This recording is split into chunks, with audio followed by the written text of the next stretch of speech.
here in the First Congregational Church of Palo Alto fellowship room, and then we have a number of people online as well.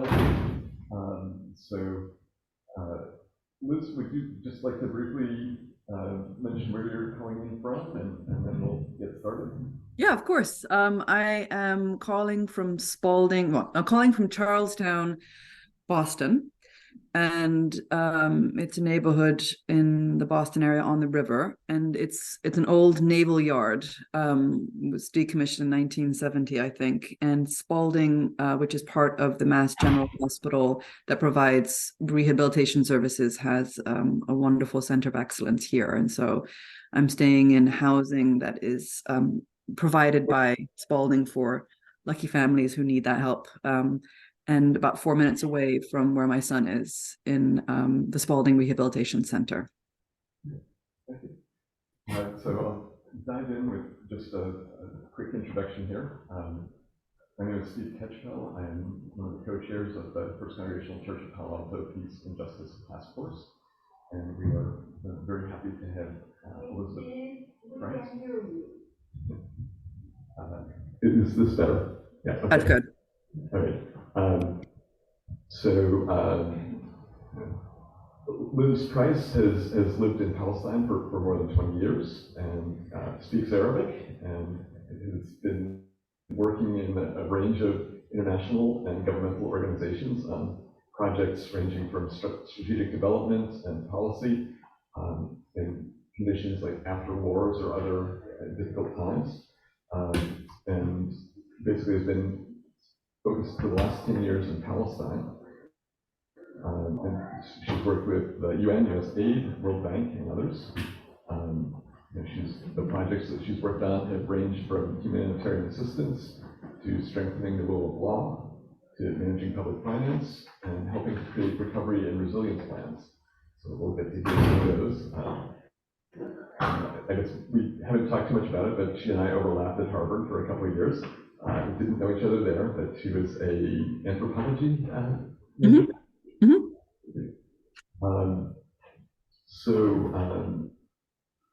Maybe you can just talk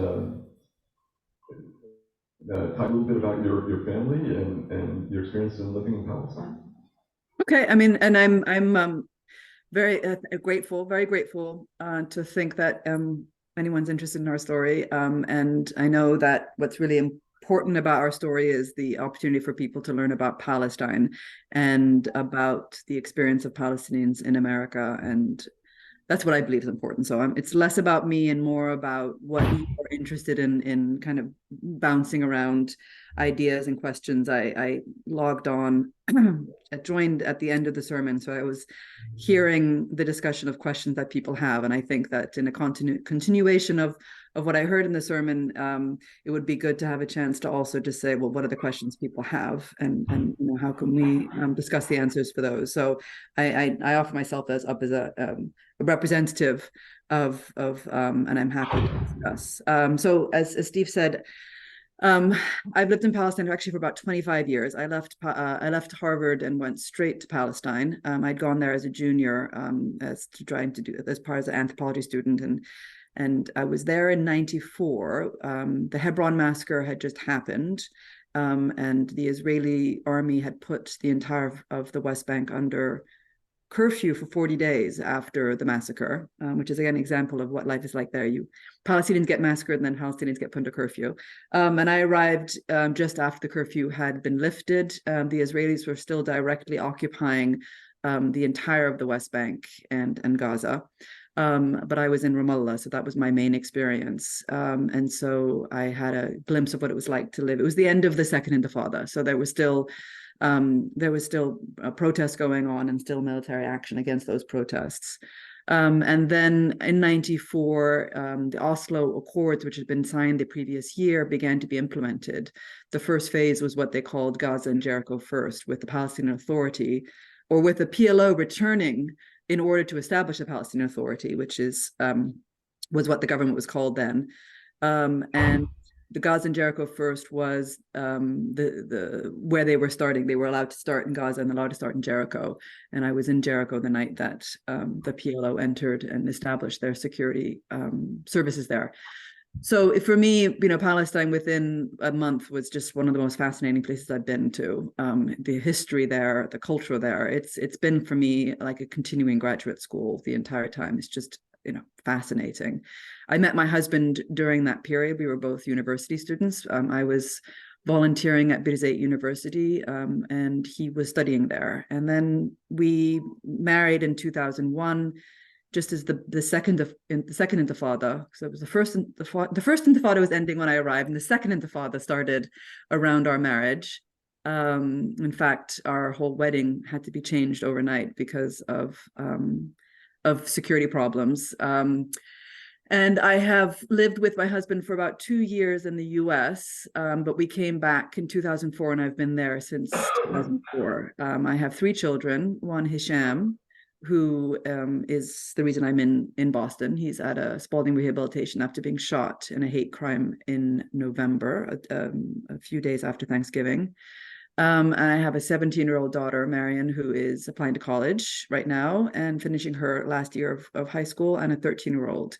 My husband is a businessman. He exports agricultural products. He had a vision of doing farm to shelf because a lot of the agricultural cooperatives there have been provided kind of segmented or targeted assistance by foreign donors. They'll get, a really good training in this, or they'll get some really good equipment, but no one ever really works on the whole value chain, which means that they're often not equipped to be able to produce items or products that meet the international quality standards that allows them to be able to really sustainably access the market. So he had this entire vision of doing that, but it was pretty much cut off from the knees by the Israeli restrictions on the borders. So it's Palestinian goods take about 2-3 times as much as Israeli goods to leave, because the Israelis control all the borders, including the land borders and the sea borders. And so there's extra layers of bureaucracy and payments that have to be done, including nowadays and frequently over the last decades, what they call back-to-back. So my husband will prepare something in the West Bank, and then he'll take it to a checkpoint, and they'll have to unload it, and then load it into a different vehicle, and then they take it to the port, and then it sits at the port. So his business is very difficult. As Steve says, I have worked in many different things with USAID, with the EU, with the British, with the UN. At this point, after 25 years, and because I know Palestinians from within, I'm kind of the person who people turn to for surge capacity, or just because I know how to get things done, and I know what it means. I was most recently working on a government reform project funded by the British. It was a very colonial experience, and I was the only, senior or the only technical expert who actually understood Palestine. So it's been very useful for me to have a chance to work on all these different opportunities because of that. I'm very lucky. We live in Ramallah. My husband is from a town called Anabta, which has about 10,000 people. It's a magnificent place because it's just where it's just down by Tulkarm, very close to the ocean, very close to the Mediterranean Sea. About half an hour, 20 minutes. You can see it from Anabta Hills, but it's right where the plains turn into the foothills. But because Anabta is in a valley, a lot of the invading armies over the centuries and thousands of years have come that way, including Napoleon's troops and the Austrians were there for a while. So it is a place of great historical significance, and it was all of Palestine is. There's a wonderful Samaritan temple in ruins above his village that we sometimes go to visit, and lots of Roman glass is turned up every year under the orchards, olive trees as they plow the orchards. So, but we don't go to see his family so much anymore. It's about 60 kilometers away, about an hour and 15 minutes, because it's very dangerous. My husband arrived back in Palestine about 2 weeks ago and still hasn't seen his family because the roads are very long. A lot of the most Palestinian cities and villages are now sealed off by the Israeli military, and the settlers are very dangerous, rampaging. And a lot of the soldiers serving in the West Bank are actually reservists employed from settlements. So you have the settlers in uniform as well. So there's a lot of violence being meted out by the Israeli civilians and military personnel in the West Bank with impunity. And my kids go to the Friends School. So there's a Quaker school in Ramallah. It was founded about 150 years ago or more, and it is a place that they've all graduated from, or they're in the process of learning at, and that's it. As my introduction, I'm happy to move on with questions. You sort of alluded to you alluded to the incident that Hisham experienced on the Saturday of Thanksgiving weekend. Are you comfortable with talking a little bit more about that? Yeah. So Hisham, my mother lives in Burlington, Vermont, right next to my brother. They have adjoining properties. And they had it had been Thanksgiving. Hisham goes there for Thanksgiving, and my mother has always opened her house to his friends. His best friends are all his friends from the Ramallah Friends School, and so Tahsin and Kenan are his bestest friends. Kenan is the son of a friend of mine who's from California. She's Palestinian American. And I think they were probably friends in utero because we've been friends since they were born. And Tahsin joined that group when he was about 11 or 9, actually. And so they've grown up at my house. Every Saturday they would come and come to my house because we were the closest to the school, and I would make them a big meal, and they would stuff themselves into Hisham's small room and talk. And so they wanted to get together. It's a very difficult time to be Palestinian in America. And I think it's been incredibly traumatic. Tahsin his mother is from Gaza, and so this has been very personal for all of them, but particularly Tahsin. So they came together, and they would go for walks every day. They had both been with Hisham in Burlington before, and so they had a routine of walking out, turning left, going to the end of the street near the UVM campus, and then turning back. Tahsin's a smoker, and I don't know if my son was also doing that as well, but there was, it was just a fun hangout, because there were 3 young men in a context of a grandmother and uncle and aunt and 5 boys. My brother has 5 boys. And when they were turning back on that walk, they saw a man step down from a building, come towards them, pull a gun out and shoot them. And then I think he stood over them for a minute, because I know that they felt like Tahsin said that he thought he would be killed then. And then he walked away. At that point, Kenan had already run away. Tahsin was the one who was shot first, and Hisham, so they were caught by surprise, but Kenan was able to run away and was later picked up by the police after having sought refuge from a neighbor. The man has been arrested and has not said anything. He didn't say anything at the time. And he hasn't said anything that, to my knowledge, that I know. The FBI and the police are investigating it, and we will probably have it be notified about the charges in the next month or so. I don't know anything more about that. We're obviously hoping that it will be upcharged to a federal hate crime, more because I think of the advocacy that comes out of that upcharge rather than the difference in the sentencing. The man approached them with a loaded gun and shot them at 10 feet distance. So he's been charged with second-degree murder, which I think first-degree murder is with the intent, stalking with the intent to kill. And I think he had been stalking them because I think that he was waiting for them. As Kenan said, you don't hang out on your porch with a loaded gun in your belt just for the fun of it. Hisham was shot through his thumb. I think he was holding his hand up. He was shot through his thumb, and then it went into his clavicle, broke his clavicle, and then it went and lodged in his spine at the thoracic 2 vertebrae.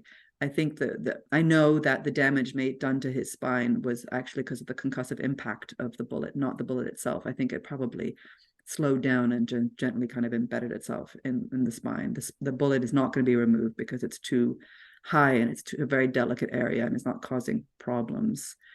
He has what they call a T4 injury. So while he has a skeletal, while it's at the T2, the actual damage begins at T4. So he is unable to have any motor control from his mid-chest downwards, and has no pinprick sensation, as they say.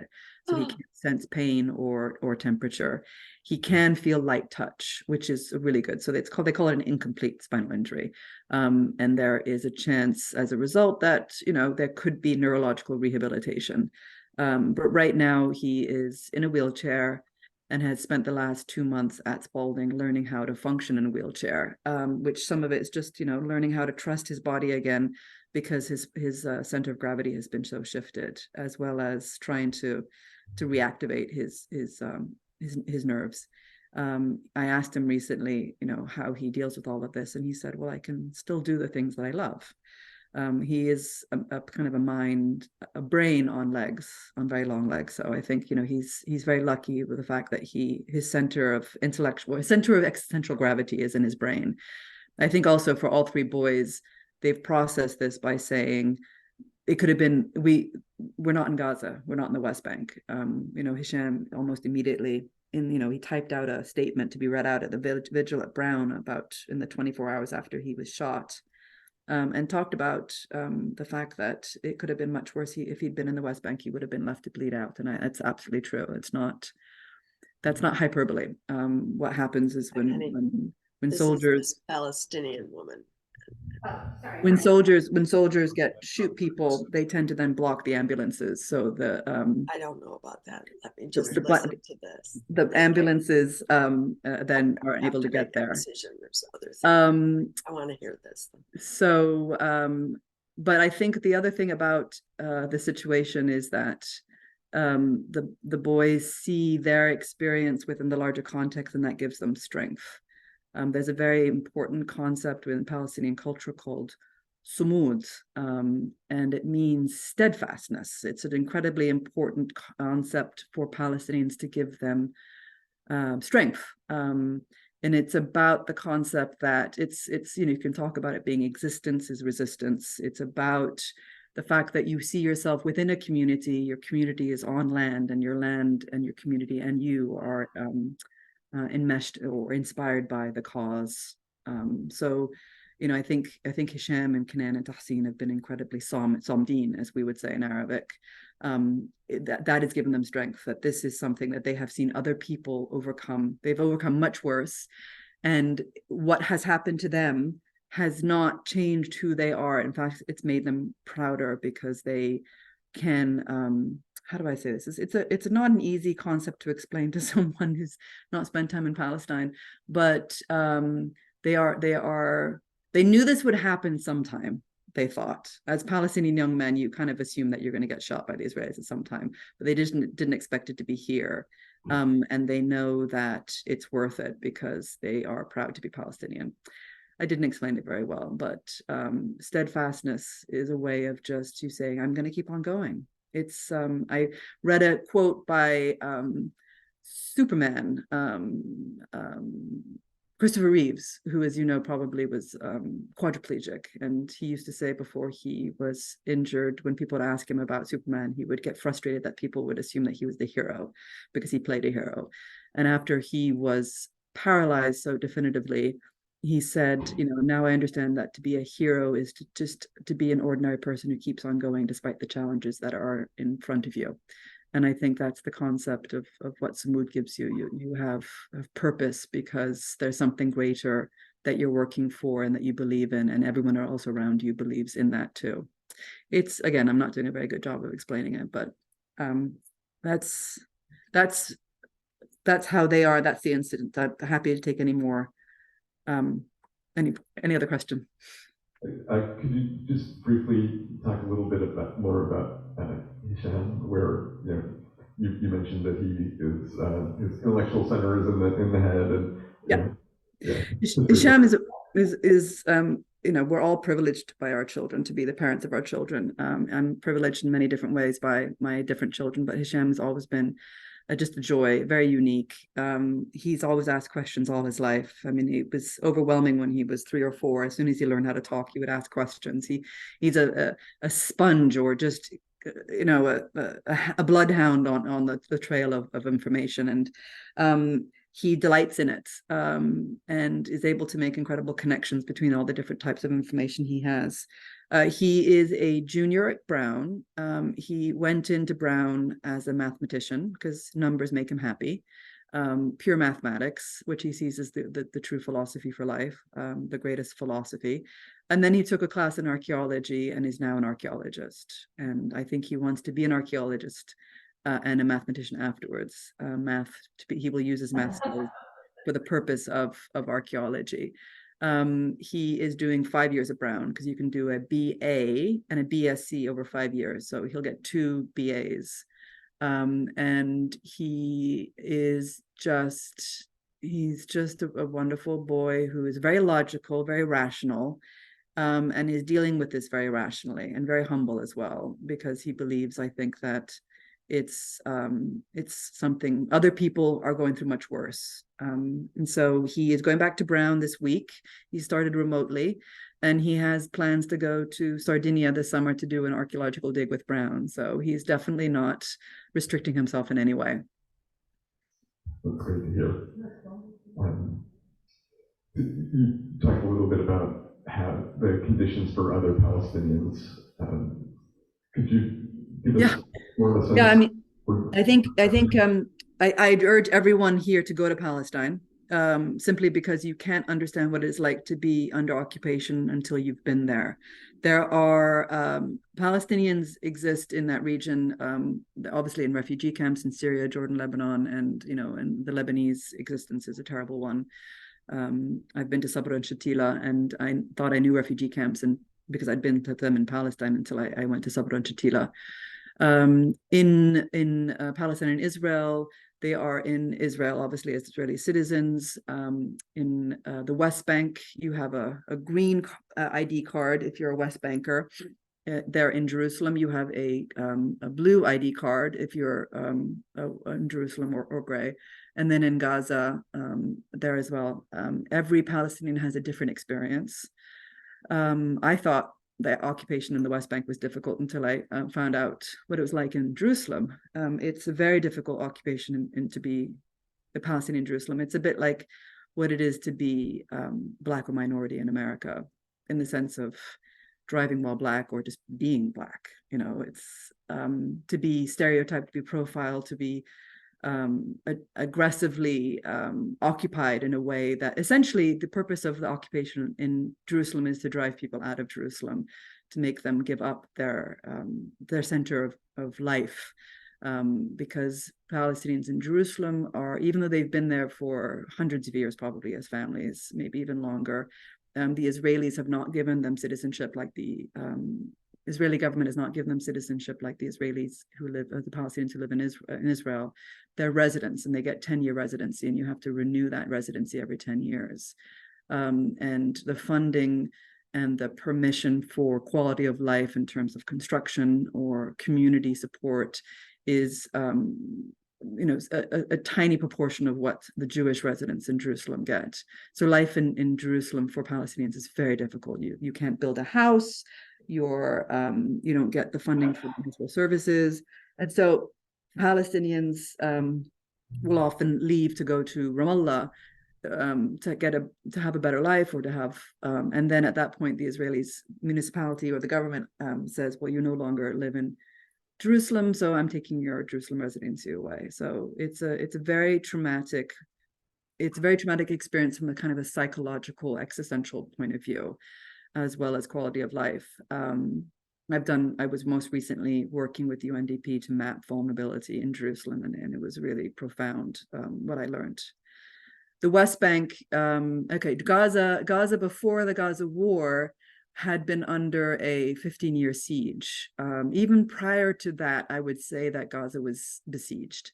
In the second Intifada, when I was working on humanitarian assistance with USAID, I found out about what the IDF, or the Israeli army, called a humanitarian yardstick. They knew exactly how many calories needed to go into Gaza to prevent a humanitarian crisis or a famine, and they would allow just a bit more than that. So even though people talk about the siege being 15 years from like 2006 or 7, it actually was before that very difficult to get in and out of Gaza, and incredibly difficult to get products, commodities in and out of Gaza. And so you have children growing up who are, say, less than 15, who've gone through 6 wars and had probably live with a family that's in poverty and unemployed parents. Poverty was at 80%, I think, or maybe poverty was very high and around 80%, and then also dependency on international community aid it was about that as much. Gaza is 50% of Gazans are under 15, and I think about 60 to 70% are under 18. So it's so everything that you see happening to Gaza is happening to a child. And in fact, let's just say 5 out of 10 people who are being killed will be children. 5 out of 10 people who are starving will be children.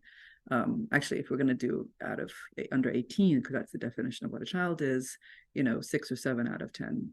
And then you have, the impact on children is even greater in Gaza, because when the parents get killed, you're an orphan, and then who takes care of you? If your parents are out of work and have no money or don't have a home, then who takes care of you? How are you getting the security of shelter, or just parental care that's functional? Gaza is a place that is like a big, well, before this, it was like a big prison. When I would go for work, and it's very difficult for me to get permission to enter, the UN has to arrange it through the Israeli military. And there have been times where I've been turned back. It's like going into a prison, knowing that you're there for the day and then you can leave, but no one around you can leave. It was horrific beforehand, and it is beyond horror now. I work in 2014. I was employed by the government and then by international agencies, including the UN, World Bank, and EU, to help develop the early recovery and reconstruction plans for Gaza. At that time, it had been, I think, maybe 2 months of bombing, and 2,000 people had been killed. And at that time, that was significant. And the report that we had for one of the reports I wrote, I think the one that was done with the international community, had the names of the people who died on the cover. And 2,000 people is a lot of people. Obviously that's just absolutely nothing compared to what we're talking about now. We're talking about 25,000 people who are known to be dead, and then probably another 5 to 10,000 of people who are in the rubble. I think, hundreds of children get killed on a daily or by, every other day. 1,000 children have had one or both limbs amputated. One of the things that you have to do in a post-conflict zone like that is, before you can do even early recovery, like for instance, if you want to be able to bring people back to their communities, is to remove the rubble. Which in 2014, the big thing was we had to demine the rubble. So you have to take away the remnants of the rubble or unexploded ordinances. Now there's just so much rubble that obviously has to be demined, but there are people in the rubble. There are corpses. So already there's so much rubble that if we all had access to all the vehicles that were in Gaza prior to the bombing, and of course, vehicles, the facilities and the supports, the implements, the tools that they had before have all largely been destroyed. So even if we had those, it would still take 3 years to remove the rubble. It's a massive amount of rubble removal. But then rubble removal in 2014 was when you would just, have a big truck and a backhoe, and you would just pick the rubble up and you would move it. But one of the things that's troubling me right now is, how do you do that if you know that there are people in that? You have to excavate the rubble.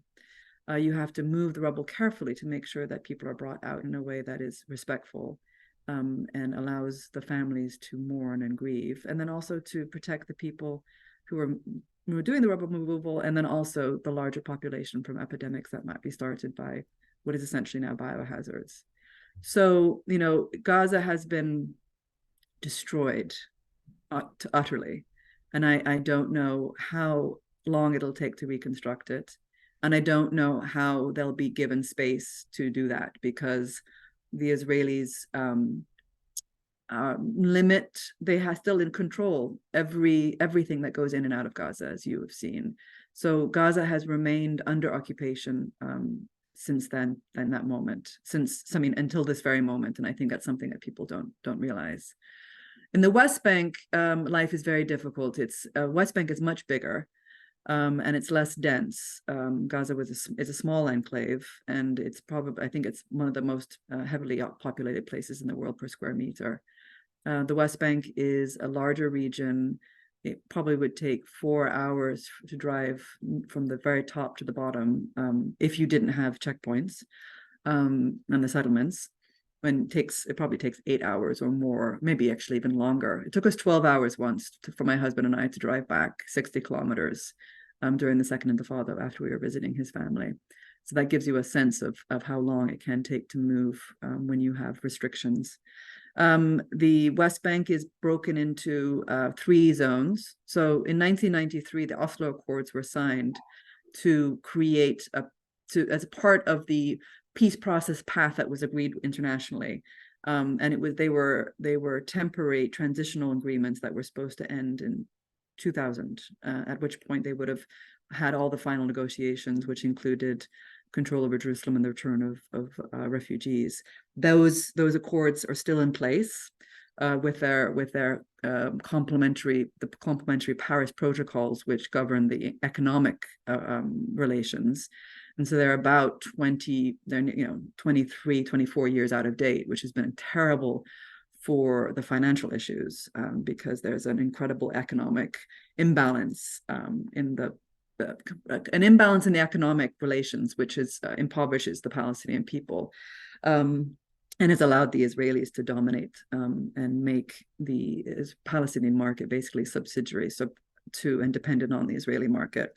But in the Oslo Accords, they set up this concept of the zone area A, area B, and area C, with the idea that eventually the Palestinians would get control of all of those areas. So area A is where the Palestinians have full control, and area B is where the Palestinians can pick up garbage and then have kind of security control, but only when they have permission. In area A, they have full security control, but if the Israelis ever want to come into area A, which they do all the time, they call up the Palestinian security forces, and the Palestinian security forces have to go into their barracks. So basically, they don't really have control over area A for security.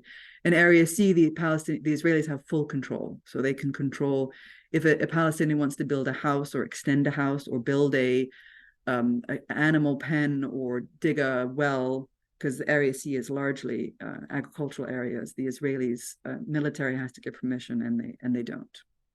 And even European funded or international funded activities depend on Israeli permission.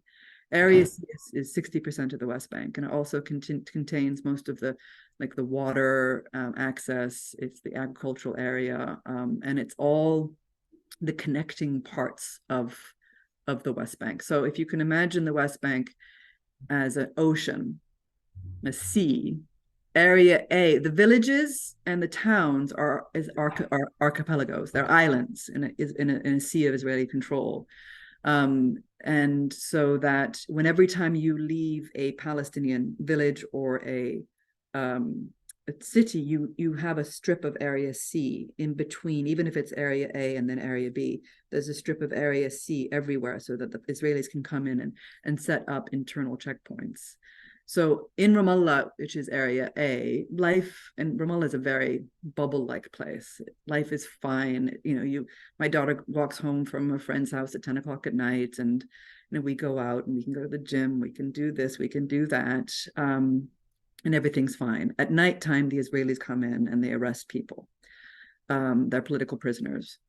And then, but in other towns and villages, the Israelis do a lot more. In Tulkarem, which is the city right next to where my husband's family live, there are 2 refugee camps, Nur Shams and Tulkarem refugee camp, and they have basically demolished those camps, large parts of those camps. They've deconstructed the supplies, the roads, and killed a lot of people. In the West Bank, what they're doing is they're introducing more aerial targeting. So they have always done assassinations by helicopter gunship or by, I guess it was helicopter gunship or F-16s. That's what happened in the Second Intifada.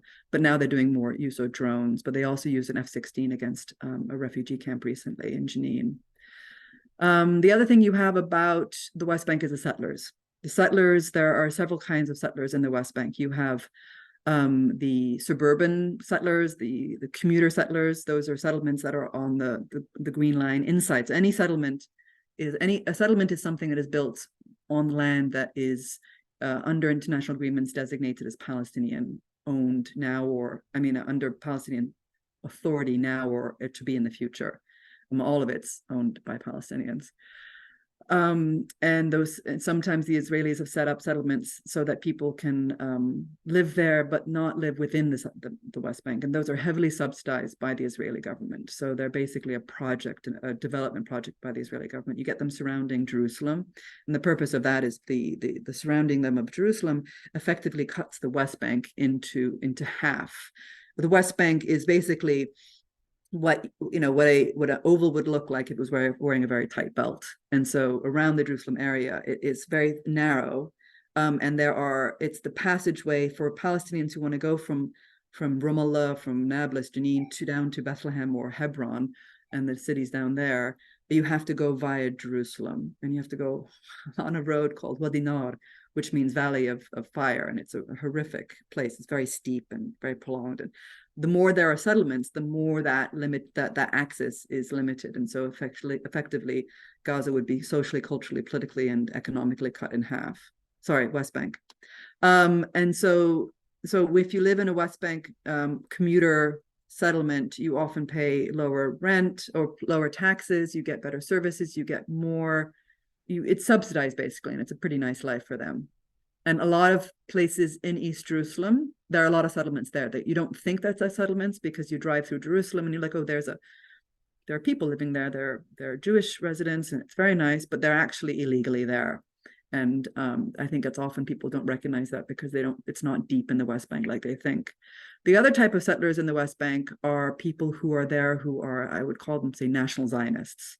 After 1967, when Israel, which was it's a small place and was very feeling very vulnerable in the region, when they had a decisive victory after 6 days, there was a large part of Israeli society that thought, maybe this is meant to happen.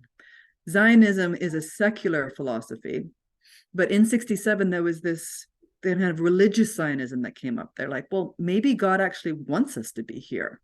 And so more and more people began to follow, kind of really believe that they should take it all.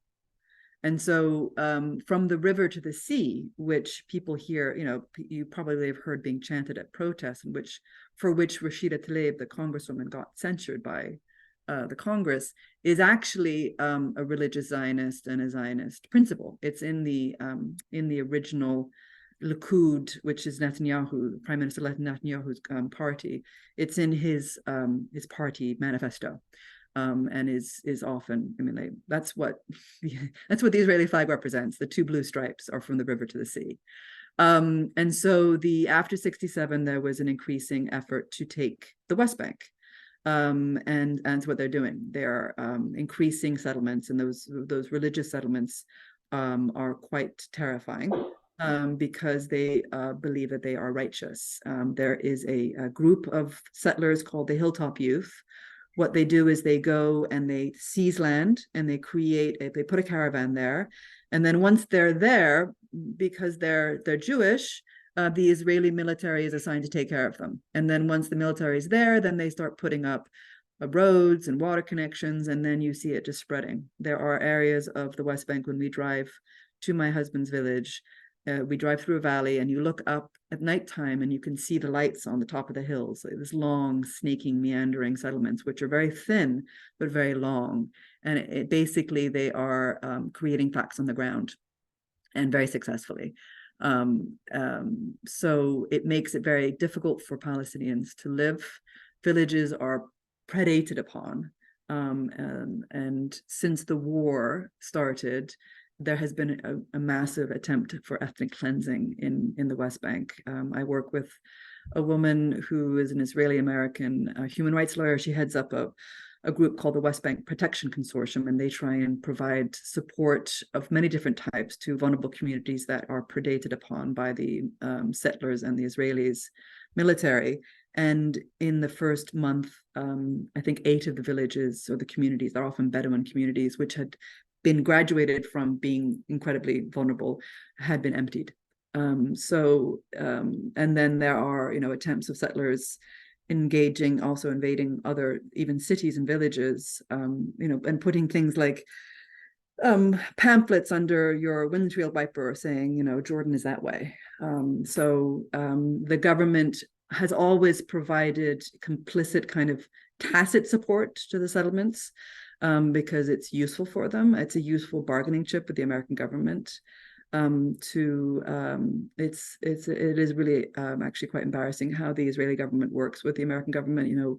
When Kerry came, when he was vice president, or it was Biden, it has happened several times. They've come to the Israelis to talk about the settlements. They've come to Israel.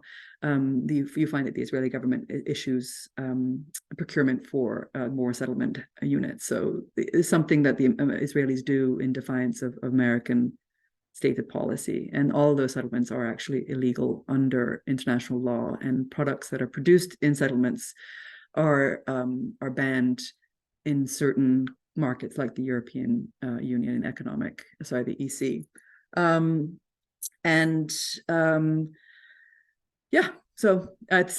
My last point about the West Bank settlements is that the settlers have killed with impunity over the last 3 months. And I remember before I left for America seeing videos of a settler walking up to a man on the outskirts of his village, sticking a rifle into his stomach and pulling the trigger, and then walking away with a soldier behind him watching him. So it's very scary. And once the war started, we stopped visiting Ali's family because we were afraid to leave Ramallah. So that's that. Thank you for sharing that. Yeah, it was stomach turning at times and eye-opening. What would you recommend that we as U.S. citizens and California voters could or should be doing in order to have an impact that would move things in a favorable direction? That's a great question. I think first, educate yourself. I think education always, you have to make your own decisions about these things, but the only way to be able to make your own decisions is to be able to go out there and find information. The Institute of Middle East Understanding is a fantastic organization. I'm just going to put this in here, Institute. And I also really like Visualizing Palestine.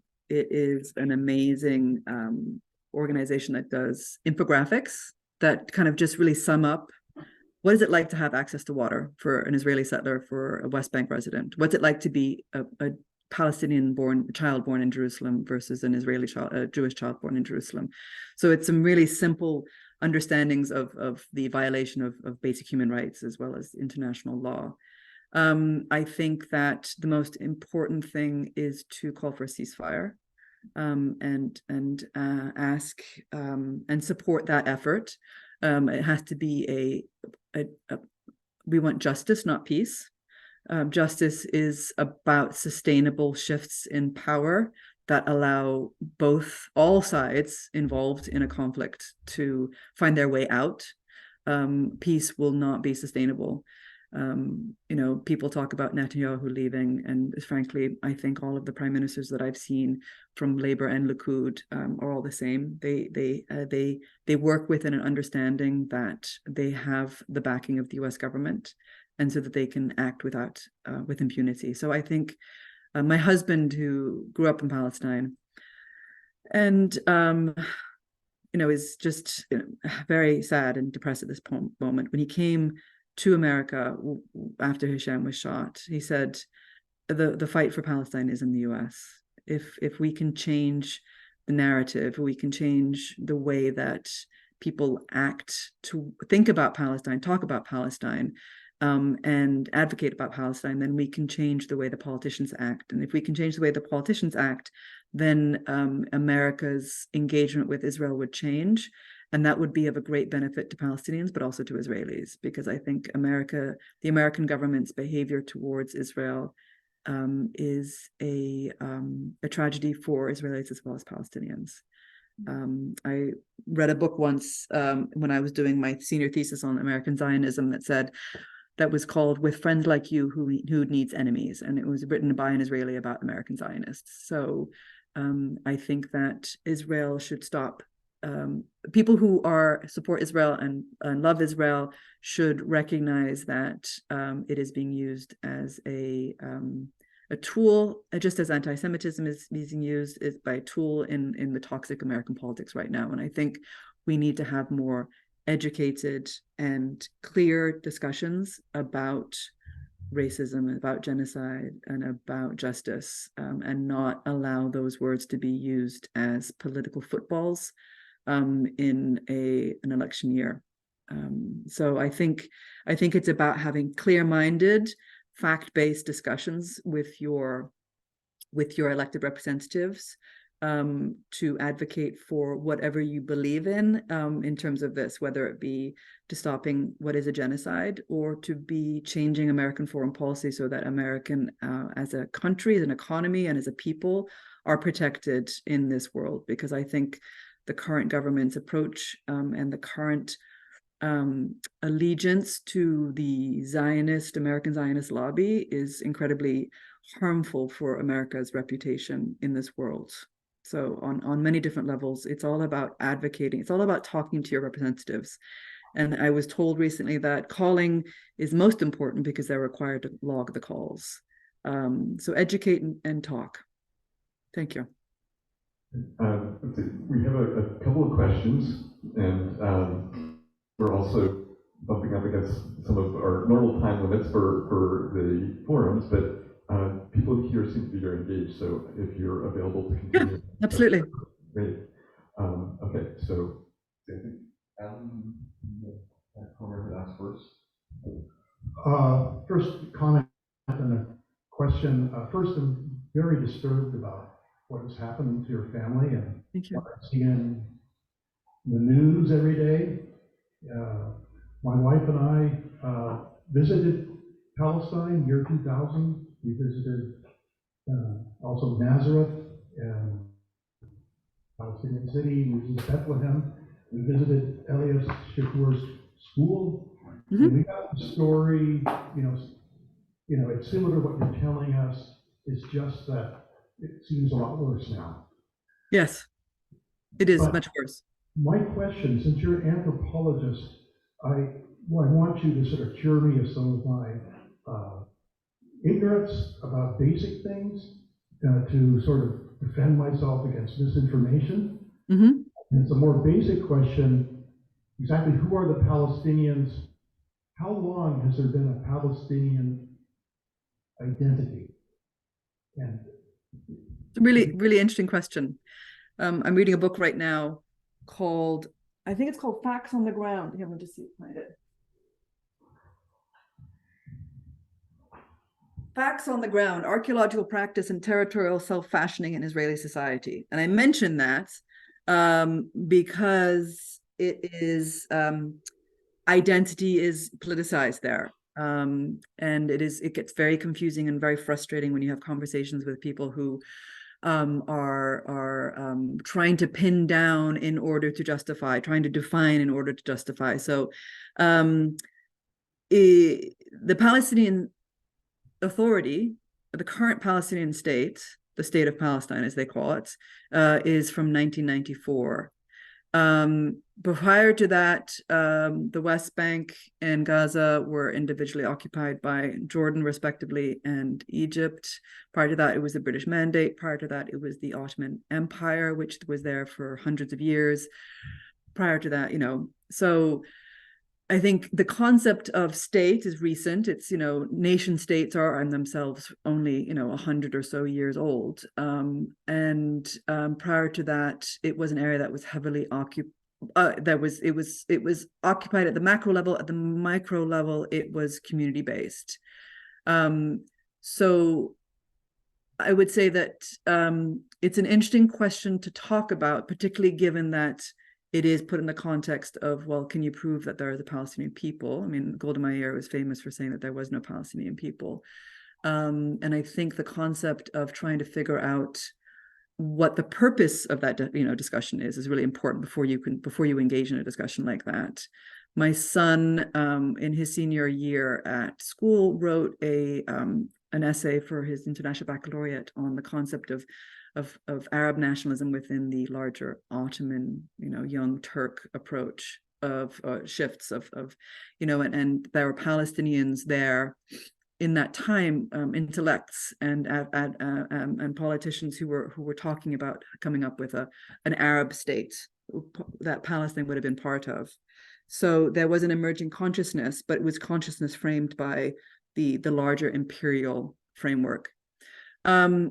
Palestinians have been around as communities for thousands of years, and they have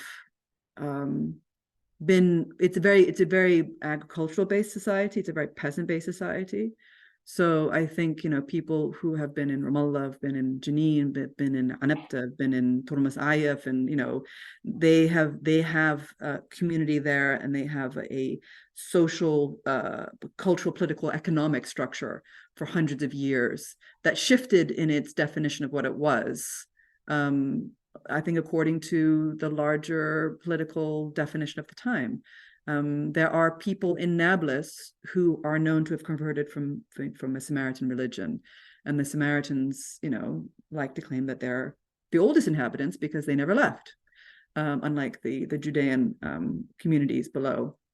So I think it's an interesting question, but it's also a very difficult question to answer because it depends on you have to think about Native Americans in America. They came at some point, but they're the oldest people around. And then in England, what is it to be a Celt versus to be a Saxon, to be a this, to be a that?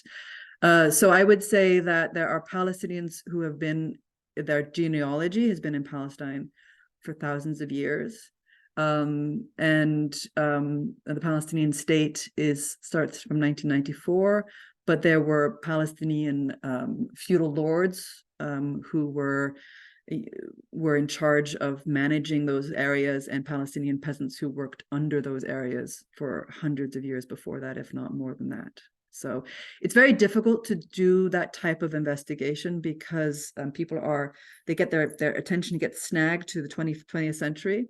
And also it's very difficult to do kind of investigation when the Israelis won't allow for archaeology in Area C, Palestinian archaeology in Area C, and that they've bombed a lot and destroyed a lot of the archives that the Palestinians have. So that's my kind of multi-answer answer to your question. We have several questions here, so I'm going to ask, we'll get 3 questions to come in sequence, and then if you could address all 3. Sure. Thank you. First question first. Thank you for your insight and perspective, and also we really wish your son a full recovery. Thank you. Thank you again for your courage and for his courage.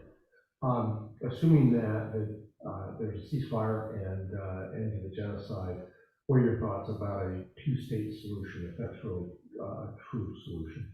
Okay. So first question, Ben had the second.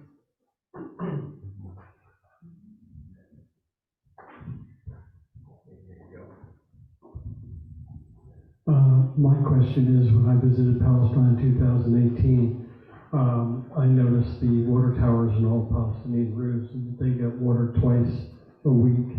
And if they run out, they have to buy water from settlers at exorbitant prices, and the settlers get water 24/7.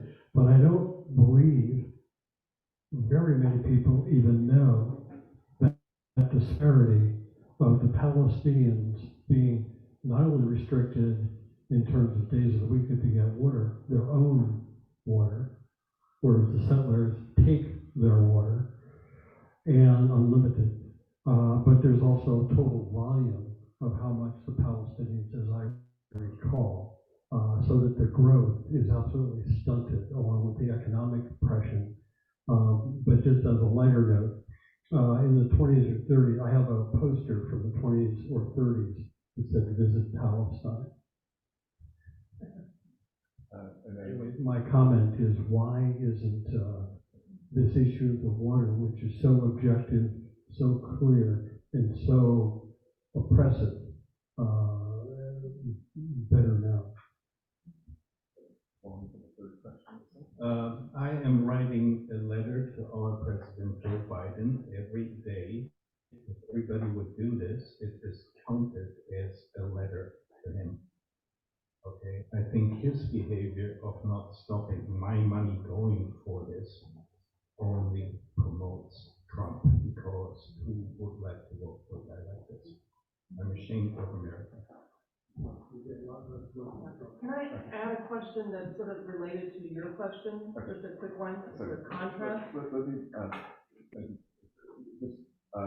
see how many people do have questions. So, Mike? I know, but I'm just gonna add a question to Okay, Yeah. and then, so those two, okay, so. Okay. Just a quick one, it's a contrast to this one. Could you ever conceive of a one-state solution, ever, where all the people work together, all the residents in the area? I know it seems crazy, so we have a two-state solution, which is what we've been talking about, for many, many years. Is there ever a chance to have a one-state solution where Palestinians and Israelis and all the other people in the area could, have equal say? Is that crazy? And I'll pass it on. Okay. So we'll take answers to those questions now at this point. Again, the first question about the two-state solution. Yes, so it's interesting that I've just put some links into the chat. So the question about the two-state solution, is impossible. The Israeli, I mean, it's interesting when you talk about this type of thing, people are always going to point to different things. But on the ground, it is actually physically and economically and culturally unsustainable and unfeasible. There is, without territorial contiguity, without control over resources, the natural resources, and also, for instance, the borders. The Paris protocols give the Israelis the right to collect all border-related revenue. So that's, people coming across the border and paying visas, taxes to come in, VAT, fuel subs taxes, which are basically the revenues that come from the borders are 60 to 70% of the Palestinian government's revenues. And Israel collects them and then is supposed to give them back taking out a small handling fee. That's what the Paris Protocol said. Amongst other things, the handling fee needs to be updated, and so is some of the other things. The Israelis habitually and constantly and to this day are using it as economic blackmail, and have confiscated that revenue. So the fact that most of the Palestinian government's revenues are in the hands of the Israelis, and the Israelis can decide what they want to do with it, means that Palestine is economically unsustainable. And so that would prevent a two-state solution functioning. The Israelis have taken all the good bits of the West Bank. And so a two-state solution is not possible right now. I would prefer a one-state solution. I think the reality is, and most Palestinians would, I think, because Palestinians are very pragmatic. When you are an oppressed people, you tend to be pragmatic. When you are the oppressor, you oppress you justify your oppression by saying that you have ideals and morals and values and a moral structure that justifies what you're doing. So you have to have a very big justification to dehumanize people. And so those justifications tend to be pretty, inspirational to you. As we know, in America, the dehumanizing of Black people and Native American people was done in that way. But the Palestinians just want to have security and sustainability and peace. So I think they would, and they also, like minorities in America, Palestinians work within Israel, and so they speak Hebrew, they have Israeli friends, they understand how Israel works, while Israelis have no reason to be spending time with the people that they're occupying except as soldiers, and so they don't have that understanding. So Palestinians understand how to make a one-state solution work. I'm assuming that if a one-state solution were to happen, which is actually already happening, it's an apartheid state. So this is a one-state, there is a one state because Israel is basically using its resources, the resources of the human and physical and natural resources and economic resources of Palestine as its own. It would be an apartheid state, and then eventually it would work out over 100 years or so into something like South Africa. So the trauma of that would be painful and long, but it would eventually work out. Now, the one massive challenge for a one-state solution is that the concept of Zionism is a Jewish majority. And so the resistance would be most significant from Zionists in Israel and from Zionists in America. So I think the feasibility of a one-state solution is to do with the political will of people who want Israel to be a Jewish majority state. And then from water, it is, I put into the link some very good graphics about water, the taking of water in the West Bank it's a human right violation, and it's terrible. And there's nothing I can say about it. You can't get water, you have to buy water. And for decades now, people have been unable to live life normally because they haven't got access to water, and they have often have less than the WHO criteria for water consumption or water availability per person per day, while the Israelis have green grasses, green lawns, and pools. Now, why is it not known? Because the media in America and in Europe, it was the expression, you're manufacturing consent. So the concept of water occupation is nothing compared to the killing of children and the suspension of aid to UNRWA at a time when 8 out of 10 people who are facing severe famine live in Gaza, and were not in severe famine 2 or 3 months ago. The media supports the government's line. And if it debates that government's line, it debates it within the parameters set by the government in terms of the moral values being discussed. So people don't want to criticize Israel. And then Biden's behavior, he is being currently sued by Palestinian Americans for his complicity in genocide. And I think that's fantastic. So Molly, you go next, Mike, and then I'm just going to respond to Kim's comment. What would change to make it? Palestinians don't have autonomy, so there's no opportunity for Palestinians. I've worked with the Palestinian government for years now, and it is a false paradigm.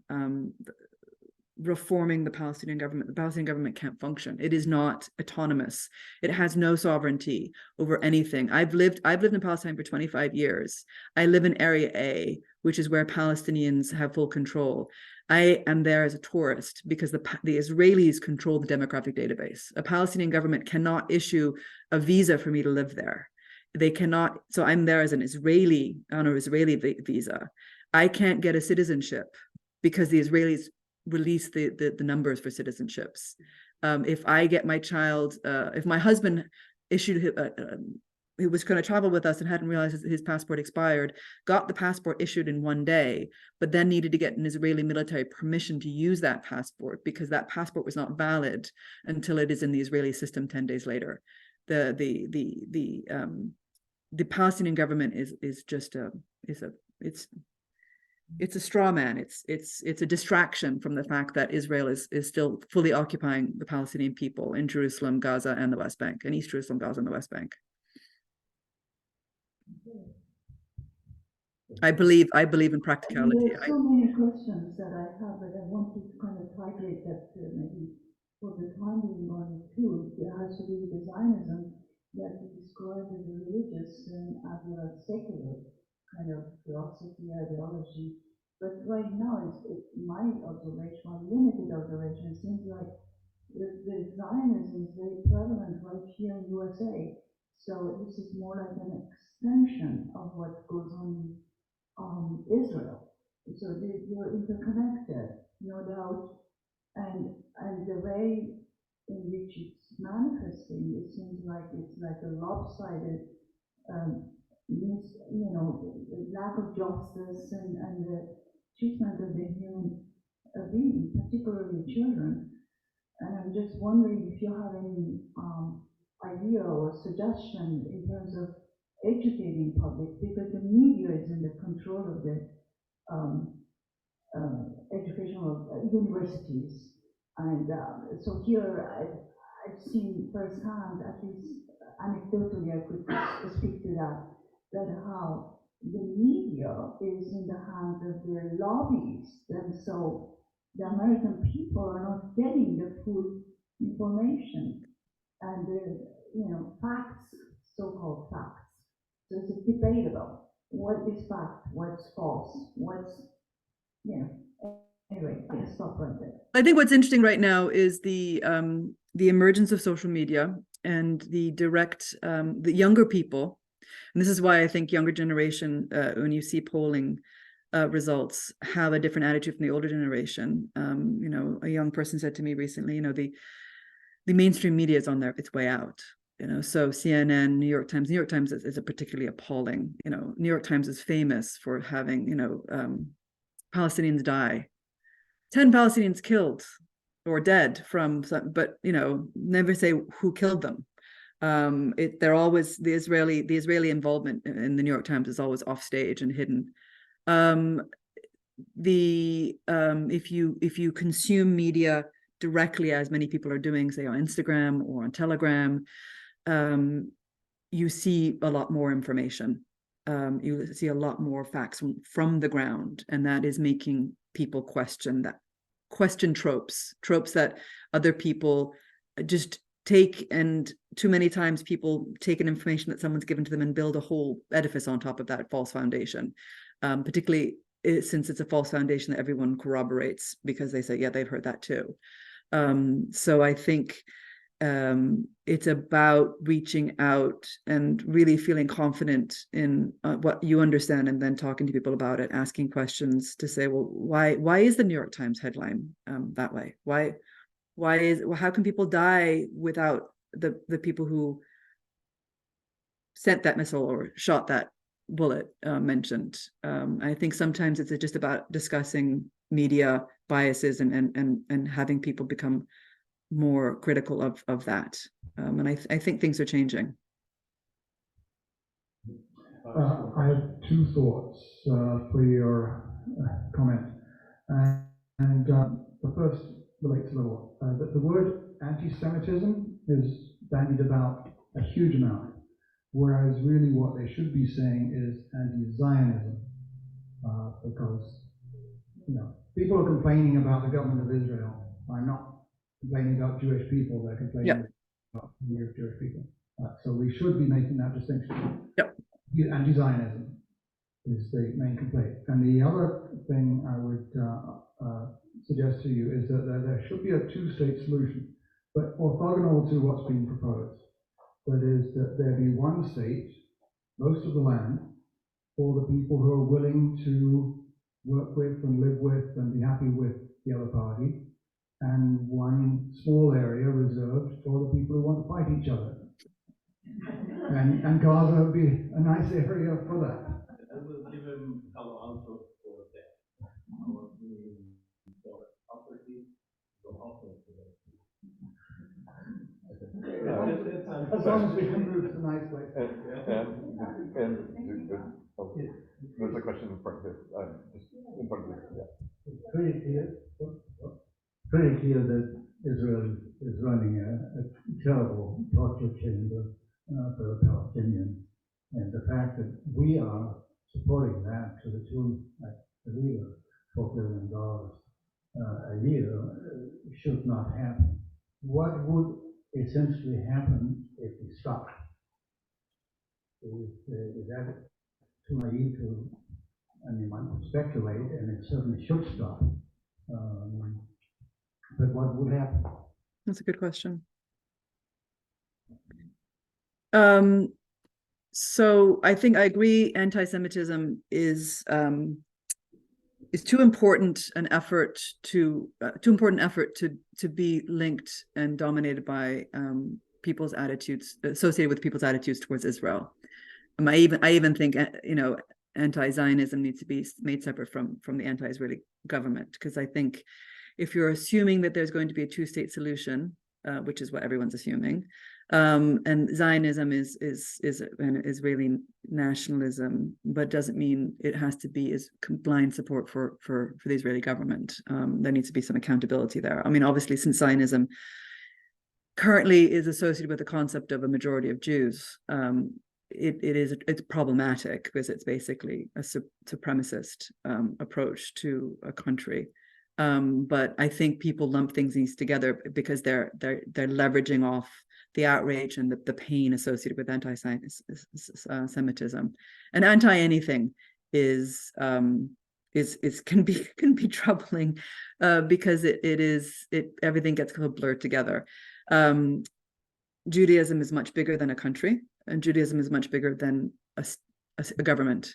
And I think that Judaism should be set aside and protected, and the Jewish people should have their culture and their traditions and their existence protected, and not be one that is within a parameter set by a government's actions, particularly in a place that there are so many different proxy wars going on. I think that the two-state solution is a good idea. I believe in diminishing conflict, and so I think diminishing conflict by creating one state would be a way to go, because I think that they're so enmeshed right now. I think it's important to think about when you say people are fighting each other. I don't agree with what Hamas did on October 7th. I don't agree with the fact that I don't support Hamas's policies. I don't think I'd want to live under a government with Hamas elected primarily in this occupation. I think I've lived under religious governments before. Other people live where there's governments that are associated with religious beliefs.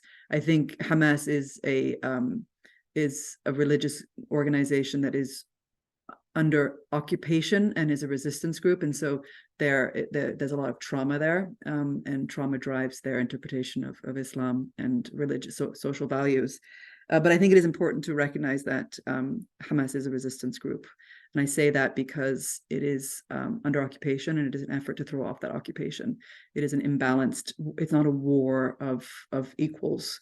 Hamas was born under occupation and will hopefully end once occupation finishes and transition to a much less trauma-based, healthier social movement. So I think it's important that the inequities of conflict have to be called out all the time, because it is not just two groups fighting each other. It's a massive US-backed military occupation. And then on that note, I think it would be so important to stop US funding. And I think, past the ceasefire, it's incredibly important to push for stopping US funding, because US funding is ridiculously large, it's unconditional, and it is problematic. I mean, all that money should be spent in America, not on Israel, and it allows Israel to take actions that put American people and American government and American business in threat. And I think if they stopped US funding, Israel would scramble to figure out what was to do, and they would shift a lot of things, and a lot of hard questions would become a lot easier to ask and answer. So I think it's the most important thing to do, because it would allow for a much more pragmatic and responsive foreign policy, and a more even-handed, or maybe there'd be greater equity and for the Israelis to which to contemplate trying to figure out a just peace for both sides. Okay, one final question, and then we'll wrap up after that. I can talk loud, I think. I agree with what Molly was saying, that our media just doesn't expose what's really going on. So most people here in the US, I think, just don't have an idea of what's really going on. And yesterday I had a very encouraging experience, so I'll end it on a positive note. I was watching CNN in the afternoon, and the hostess there, she had a father from the West Bank. She was interviewing a father from the West Bank whose son had been shot, and he described in detail how the son and a couple of his friends were driving in the car. They were going to a barbecue, and they were shot. And it showed the car with all the bullets, all 10, they think they established at least 10 bullets were shot at this car. His son was killed, and the story came out, they were throwing stones. They were in the car, and so anyway, what really was amazing to me is a CNN person let him go on, and he described the other horrors in the West Bank. And he described how many young teens had been killed in the last month,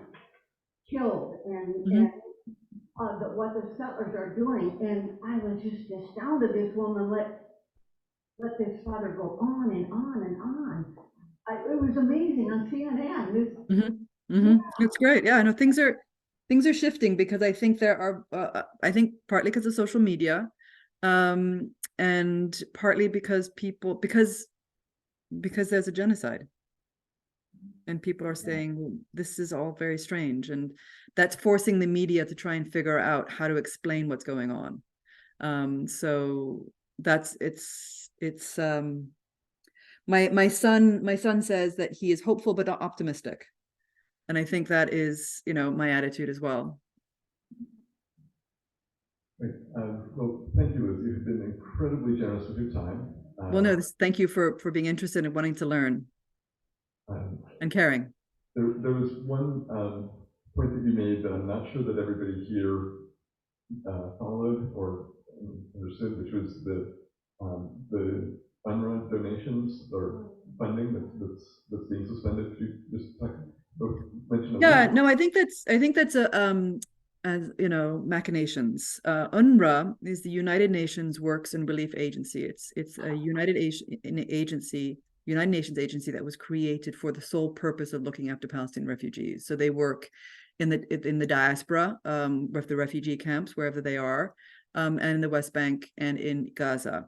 So if you are a registered refugee, you can get services from them, and most of those people are in refugee camps still. And UNRWA basically manages the refugee camps, not the Palestinian government.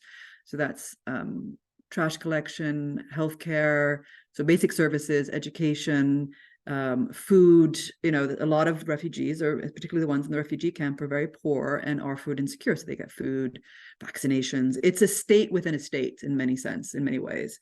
And why does it exist? It exists because the refugees have the right to return under international law, and the right to go back to their homes and get their possessions. And so Palestinian refugees remain refugees because they are in the longest, temporary status. And Israel should give them their rights back. As long as UNRWA exists, refugees exists. If UNRWA was to be removed as an agency, then the Palestinian refugees would no longer get specialized services and would meld into the larger Palestinian community. And all of a sudden, they would disappear in the eyes of the world. And the concept of the right to return and the right to get their possessions back would no longer be there, which would be fantastic for Israel, because the Palestinian refugees are a threat to Israeli dominance of land and also their Jewish majority. Israel hates UNRWA for that reason, and is constantly trying to attack UNRWA. UNRWA has a massive amount of work to do with very little money. And so what Israel has done by calling out, by saying that there were UNRWA employees and cars used in the October 7th attack, this is a broadside attack on this UN agency. Who gave the data or the information about the involvement of UNRWA employees? Shin Bet and the Israeli military. I would say that they are not disinterested parties. I think if a third party, if Human Rights Watch or Amnesty International or the ICJ or other international observers had given the information, I would have a very different feeling about the information. The Israelis manufacture information all the time for the benefit of their security. So I myself am not necessarily trusting of the information. Even if the information was right, it's like 15,000 employees. And Israeli soldiers are looting, stealing babies, and killing innocent people in Gaza and the West Bank, or in Gaza. They're not stealing babies in the West Bank. So like there's a certain parity, but I think all of that is distraction from the fact that this is Israeli government attempt, implicit subterfuge against the bastion of Palestinian refugee identity. So it's machinations. I also think it's morally corrupt, morally abhorrent, not morally corrupt, morally abhorrent for governments to suspend funding to UNRWA, which serves the refugee-dominated Gaza Strip when 80% of those facing severe famine in the world are in Gaza. I think the first few weeks of October were ones in which I spent in severe depression, and November, recognizing that the world would actually not draw a line. There were no red lines when it came to Israeli genocide, a cultural, physical, human genocide. And this is yet another moment where I am astonished and broken to realize that there are governments who would quickly rip the funding away from this incredibly important agency without stopping and saying, well, why is this being talked about? So it's the puppetry of U.S. foreign international foreign and aid policy to Israeli machinations that is what's happening right now.